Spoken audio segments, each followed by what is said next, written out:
Muling binalikan ni PB Team Nonoy ang dalagitang ginalaw ng kanyang sariling ama para malaman kung ano na nga ba ang update tungkol sa kaso ng kanyang ama.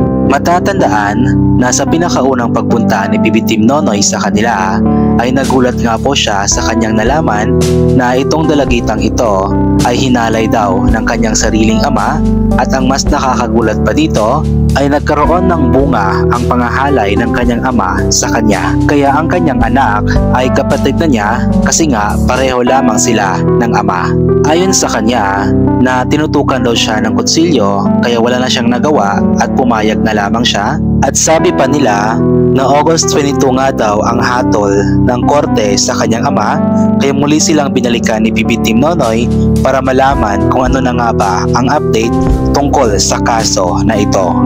Ngunit sa muling pagbabalik ni PB Team Nonoy sa kanila, sabi nila ay wala pa daw final na hatol para sa kanyang ama. Sa darating na September 10 pa daw ang magiging final na hatol na talaga, at doon na malalaman kung ano nga ba ang kahihinatnan ng kaso na ito.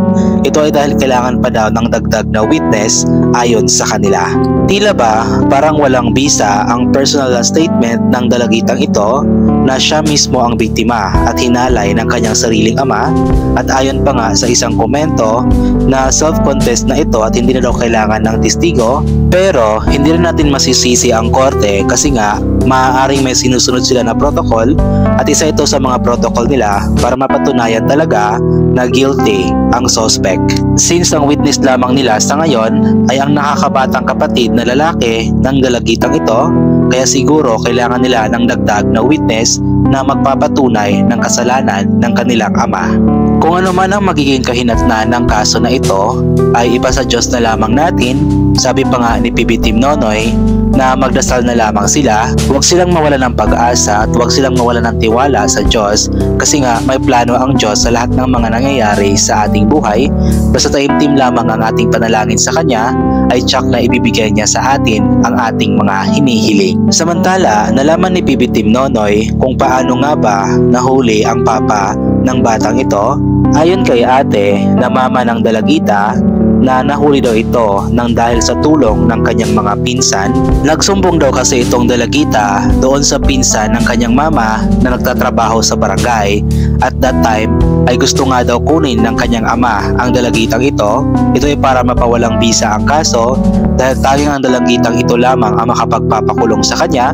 At yung time na nga nakukunin na sana siya ng kanyang ama ay doon na siya hinuli ng mga pulis. Nagharap-harap daw sila sa barangay at inamin naman ng ama ng dalagitang ito na nakainom nga daw siya noong oras na iyon, kaya niya nagawa iyon sa kanyang anak.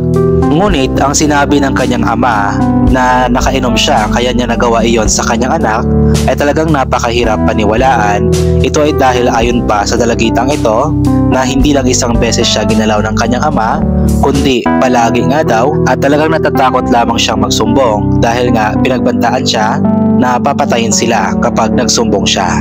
Kaya maaaring kahit na hindi lasing ang ama ng dalagitang ito ay ginagalaw din siya nito. Ngunit kahit na inamin pa ng suspect ang ginawa niya sa kanyang sariling anak, ay kailangan pa din daw talaga ng dagdag na witness dahil yun nga po ang kailangan or protocol ng korte.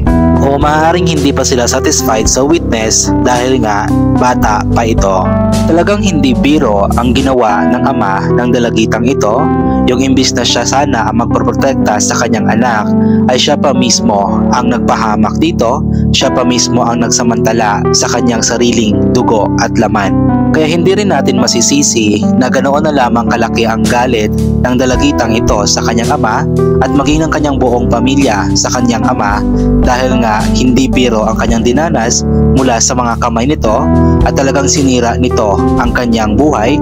At sabi pa nga niya na nawala na siyang ganang mag-aral pa nang dahil sa nangyari sa kanya.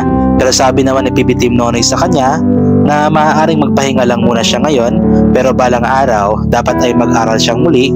Huwag siyang mawala ng pag-asa dahil para din ito sa kinibukasan nila, lalong-lalo na ng kanyang anak. At bago lang po tayo magpapatuloy ay huwag po sana nating kalimutang suportahan palagi ang mga videos na ina-upload ng Pugong Biyahero Team, especially ni Sir Pugong Biyahero, PB Team Nonoy, Mang Eli, PB Team Peter Paul at Peking Bombay, huwag po natin skip yung mga ads na lumalabas para may chance na mas malaki yung papasok na revenue na maaari nilang maitulong sa mga taong nangangailangan, lalong-lalo na sa mga kababayan nating mga katutubo. At pakishare din po sana ng mga videos na ina-upload ng lahat ng PB Teams Luzon, Visayas at Mindanao para mas marami yung makakapanood ng mga charity vlogs na kanilang ginagawa.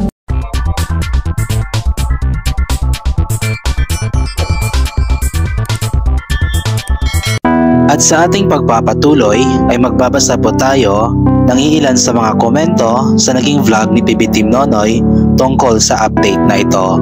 Pero disclaimer lamang po, kung ano man po ang comment na aking mababasa ay personal na opinion po yon ng mga nakapanood sa vlog na ito. Unahin po natin itong komento mula kay Borahe Bangtaan.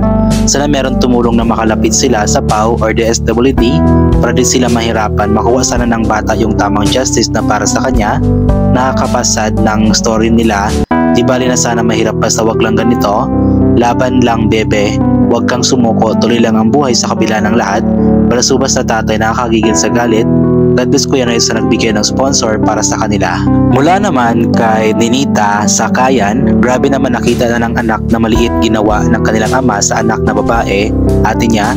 Kailangan pa rin ibang witness, inabuntis na nga ng ama niya. Ano ba yan, kawawa naman tong bata. Kung di niya makamit siya, baboy na ama, dapat talaga ibalik na death penalty para mabawasan na mga taong satanas na katawang tao. Galing naman kay Margarita, salamat Kuya Noy, pagpalain ka ng Panginoon at naway ingatan at kabayan kanya sa lahat ng oras, lalo na sa iyong mga misyon. Salamat din po sa mga sponsors mong patuloy na nagtitiwala at nag-share ng kanilang blessings. God bless everyone, PB Team LVM. Ayon naman kay Lilybell from USA, hello Kuya Noy and Jonald. As always, thank you so much Kuya Noy at Jonald sa inyong pagtulong. At yun din sa mga sponsors, subscribers at charity viewers. Dapat ipakulong ang kanyang ama para hindi pa marisa ng iba at mabigyan ng parusa na ginawang kahayupan ng kanyang ama. Lilybell from USA. Sabi naman ni Rain X Channel, nakakalungkot isipin na nangyari sa bata. Of course sa nanay din, pero proud ako sa nanay, binaglaban niya anak niya. Sana mapulok siya, bilangguan ang lalaking nagbuo. Ang sa anak na ginahasa niya, demonyo ang tawag sa kanya. Hindi ko man kayo kamag-anak pero sobrang sakit ang ginawa niya. Sarili niyang anak, Diyos ko. Sir Noy, proud to you and galing mo na mag-vlog. Hanggang pagpatuloy mo lang ang pagtulong sa tao, more blessing to come. At mula naman kay Jovelyn Divina, good afternoon Sir PB Noy, sobrang salbahis yung kanyang ama. Abnormal na siya o utok, I pray na sana may mag-sponsor sa kanya para sa kanyang kaso at mag-sponsor para ma-check siya sa doktor for counseling and therapy. God bless Sir Noy.